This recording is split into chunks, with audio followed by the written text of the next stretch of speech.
watch your parents have कभी देखिए 2 crore in cash. ऐसे कंटेंट पर ताली नहीं, तमाचा चाहिए। तमाचा सभ्यता का, समाज का, संस्कार का, संस्कृति का, सरोकार का, सुविचार का, बोलने के अधिकार का। अरे भाई साहब, बोलने का अधिकार मिला है बेशर्मी का नहीं, बदतमीजी का नहीं, अश्लीलता का नहीं, कुहड़ता का नहीं।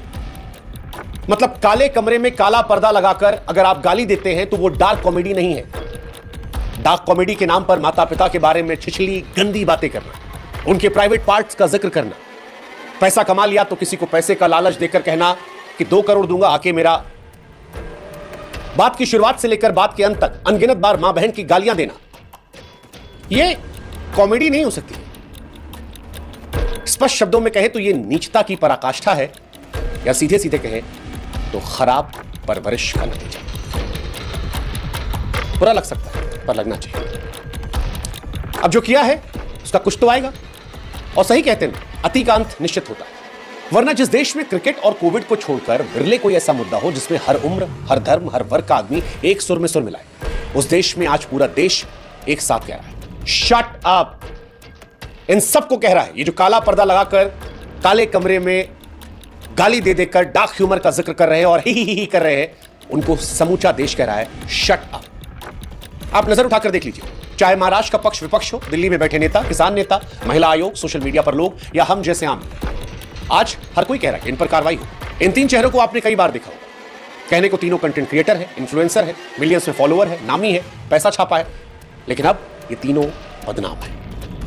एक एक करके इनका परिचय करवाते हैं। समय रैना का शो इंडियाज गॉट लेटेंट, समय के बारे में बाद में बात करेंगे। पहले बात करते हैं अश्लील इलाहाबादिया की, सॉरी रणवीर इलाहाबादिया। हालांकि अब सोशल मीडिया पर जितना उन्होंने ख्याति पाई है वो वल्गर इलाहाबादिया या अश्लील इलाहाबादिया के नाम से मशहूर हो गए। रणवीर वो व्यक्ति हैं जो अच्छे पीआर के दमखम पर अपनी इमेज एक शालीन व्यक्ति के तौर पर बनाकर रखते थे। एक ऐसा व्यक्ति जो सनातन में भरोसा रखता है, योगा करता है, देश की बड़ी बड़ी हस्तियां उसके साथ इंटरव्यूज करती हैं, बड़े बड़े एक्टर, हीरो हीरोइन आते हैं। खुद प्रधानमंत्री नरेंद्र मोदी ने इनकी तारीफ की थी, प्रधानमंत्री ने इनको सम्मानित किया था, बड़े बड़े केंद्रीय मंत्री ने इनके साथ पॉडकास्ट किया था।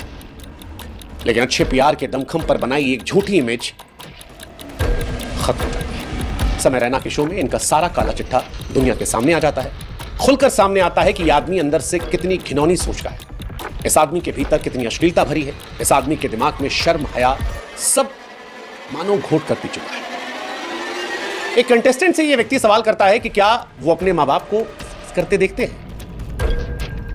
इससे भी आगे बढ़कर नीचता की पराकाष्ठा तब पार होती है जब उनसे कहता है क्या उसमें वो शामिल होना चाहेगा।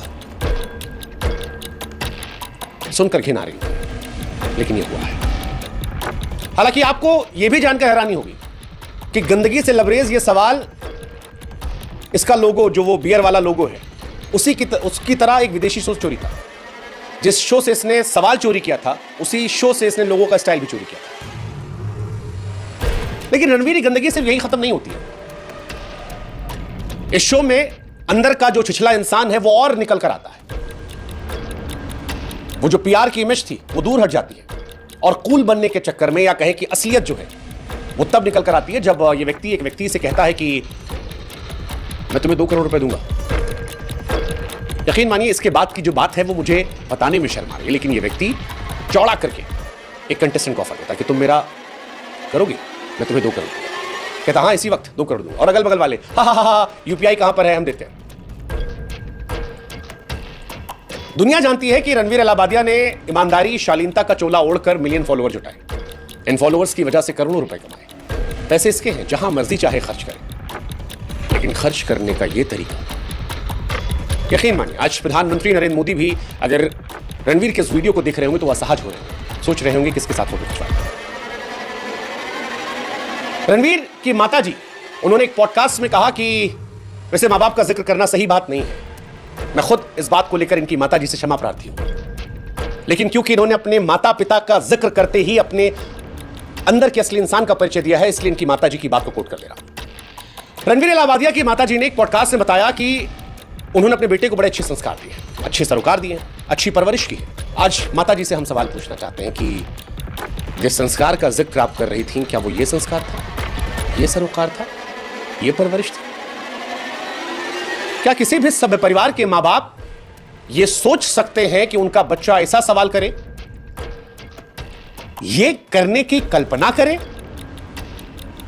माफ कीजिएगा आंटी जी, आज एक माता के तौर पर आपके लिए दुख है, लेकिन बड़े दुख के साथ कहना पड़ रहा है कि you failed as a parent. I am sorry, this is brutal but सच यही है auntie ji, and I am sure आपको भी एहसास हो। रणवीर को इस देश के तमाम दिग्गज फॉलो करते हैं। आज वो सब इसकी घटिया सोच से वाकिफ हो चुके हैं। हालांकि रणवीर को शायद यह एहसास नहीं था कि यह भारत है, वो देश जहां पर मां बाप को ईश्वर का दर्जा दिया जाता है। ये कोई पश्चिमी देश नहीं है जहां पर फैमिली की कोई वैल्यूज नहीं होती है। रणवीर ने विदेशी शो से सवाल तो कॉपी कर लिया, लोगो चुरा लिया, मगर ये सवाल ने उसकी सोच को, उसकी परवरिश को उधेड़ कर दुनिया के सामने रख दिया कि ये आदमी कितना गंदा, कितना बदबूदार, कितना घटिया है। अपने मां बाप को आपत्तिजनक स्थिति में देखने का शौक, फिर उसमें शामिल होने का शौक। पैसा कमा लिया तो एक व्यक्ति को 2 करोड़ दूंगा, ये करोगे? छी छी शेम। अब बात करते हैं दूसरे शख्स की। नाम है अपूर्वा मखीजा। मोहतरमा खुद को इन्फ्लुएंसर कहती हैं, पर आप इनको अराजकता की निर्विवाद क्वीन कह सकते हैं। अपना निकनेम रखा है इन्होंने द रेबल किड। हमारे देश में जिसमें महिलाओं को देवी का दर्जा मिला है, जहां बातें होती हैं कि महिला पुरुष कंधे से कंधा मिलाकर चले, वहां ये मोहतरमा किसी और क्षेत्र में आगे बढ़ रही है। एक कंटेस्टेंट से कहती हैं कि शादी करना है, 6 फीट 4 इंच का मर्द चाहिए, लेकिन उससे आगे उसके पैंट के अंदर भी 6 इंच का कम से कम होना चाहिए। अपने मम्मी के प्राइवेट पार्ट का जिक्र करके उससे कहती हैं, अपनी मां के अलावा किसी और का देखा है? और हैरानी की बात यह है कि इनके भी चाहने वाले हैं जो इन सब बातों को जस्टिफाई करने की कोशिश करते हैं, इन बातों को नॉर्मलाइज करने की कोशिश करते हैं। इनको देश के बड़े बड़े कॉलेजों में न्योता दिया जाता है, ये वहां जाती हैं। क्या आज की पीढ़ी मां के निजी अंगों का जिक्र करके डार्क कॉमेडी के नाम पर उसे नॉर्मलाइज कर सकती है? सोचने वाली बात है, सोचिएगा। देश की तमाम महिलाएं, देश के तमाम माता पिता, भाई बहन, सोचिएगा। इन्होंने कंटेस्टेंट से पूछा कि जहां से पैदा हुआ अपनी मां के अलावा किसी और महिला का वो देखा है? फिर एक बहुत मोटी गाली थी, गंदी गाली, चिछली गाली, जिसे मैं नहीं बोल पाता। महिला होकर महिला को गाली देना अब फैशन। सवाल है अपूर्वा कौन सा ट्रेंड सेट कर? सवाल यह भी कि क्या इनके माँ बाप हैरान नहीं होते? क्या वो ये सब नहीं देखते? बदतमीजी और फुहड़ता की ये इंतहा को देखकर क्या इनके माँ बाप असहज नहीं होते? क्या ये लोग जो इंस्टाग्राम को अब एक गंदगी का अड्डा बना चुके हैं, और ये सिर्फ अपूर्वा तक नहीं, और बहुत सारी लड़कियां हैं जो दिन रात कपड़े खोलकर व्यूज कमा रही हैं, इनके माँ बाप भाई बहन नहीं है, वो असहज नहीं होते? क्या अपूर्वा अपने माँ बाप भाई के सामने भी इन शब्दों का इस्तेमाल कर सकती हैं? और वो कैसे माँ बाप हैं जो अपनी बेटी के इस तरह के व्यवहार पर शर्मिंदा नहीं है? या फिर ये मान ले कि वो जो गाना था, ना बीवी ना बच्चा ना बाप बड़ा ना भैया सबसे बड़ा, माँ बाप भी असहजता को विटामिन एम से शांत कर लेते हैं कि पैसा आ रहा है। सोचिएगा और इसको नॉर्मलाइज होने मत दीजिएगा। ये नॉर्मल नहीं है, ये नॉर्मल नहीं है, ये हमको आपको सोचना समझना है। खैर, अब आते हैं उस व्यक्ति पर जिसने इस कार्यक्रम की संरचना की। नाम समय रैना। सच कहूं तो कश्मीर से आने वाले समय रैना की शुरुआती दौर में खुद का मजाक उड़ाती कुछ वायरल क्लिप्स जब आती थी सामने, तो कई बार हम भी गुदगुदा लिया करते थे कि ये व्यक्ति अपना ही मजाक उड़ा रहा है। फिर धीरे धीरे जब और क्लिप्स आने लगी तब समझ में आया कि समय रैना ने गिरने को ही उत्थान मान लिया है और कॉमेडी के नाम पर अपने माँ बाप, नानी नाना सबको बेच डाला है। इसी शो में, इसी कार्यक्रम में समय रैना कहते हैं कि कोई मेरे शो में अगर पॉर्न शूट कर दे तो मजा आ जाएगा, इंटरनेट फट जाएगा। हालांकि समय को लेकर बहुत सारे लोगों का मानना है कि ये जो घटना हुई है, जो पूरा विवाद हो रहा है, इससे समय को नुकसान नहीं होगा। वो कहावत नहीं, नंगा नहाएगा क्या निचोड़ेगा क्या। समय यही करते आए हैं, वो यही कर रहे हैं, इसलिए लोग हैरान नहीं है।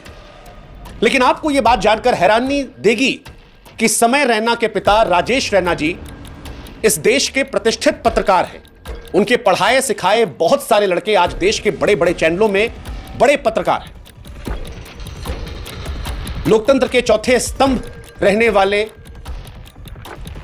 राजेश रैना जी के सुपुर्द जो है, क्या उनको आज अपने बेटे पर शर्मिंदगी नहीं हो रही? समाज को सही दिशा देने वाले राजेश सर, अगर आज ये वीडियो आप तक पहुंचा है, आप इसे देख रहे हैं, तो एक सवाल हमारा आपसे है कि अमिताभ बच्चन के सामने बैठने पर जो आपको गर्व की अनुभूति हो रही थी, आज क्या मन में सवाल नहीं आ रहा कि परवरिश में कहीं कमी नहीं रह गई?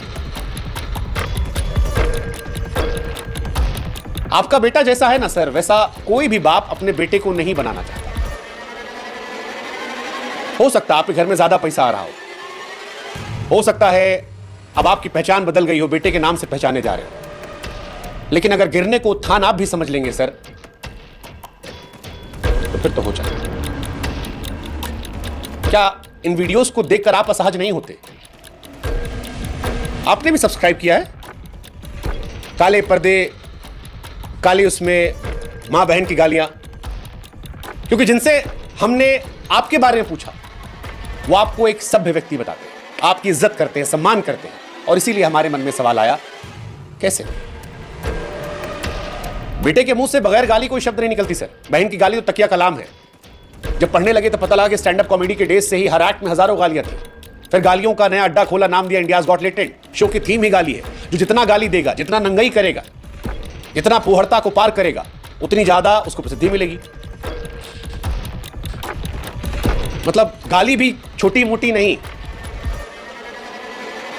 जिस शो में अपूर्वा रणवीर के चरित्र का काला चैप्टर खुला है, उसमें भी समय रहना धारा प्रवाह गालियां दे रहे हैं, और उससे पहले कितने शो आए हैं। और आपके बेटे को तमन्ना है कि कोई लाइव पॉर्न कर दे, और इससे पहले भी एक महिला आई थी, बहुत कुछ वायरल हो चुका है इस शो में। हैरानी होती है, कौन बनेगा करोड़पति जैसे प्रतिष्ठित शो में बुलाया गया था। शर्म आती है कि अमिताभ बच्चन जैसे कद के अभिनेता के सामने ऐसे लंपटों को बैठाया गया था। हालांकि उस शो में समय खुद कहते हैं कि अमिताभ बच्चन नायक हैं, मैं नालायक। सही कह रहे थे सर। न भाषा की तमीज है, न परिवार का संस्कार। सर गाली देने को धंधा बना लिया, गिरने को उत्थान समझ लिया। क्या कहा जाए? सोचिएगा सर, पैसे की तरफ भी दुनिया, समाज में आपको भी रहना है। हो सकता है आपको फर्क ना पड़ता,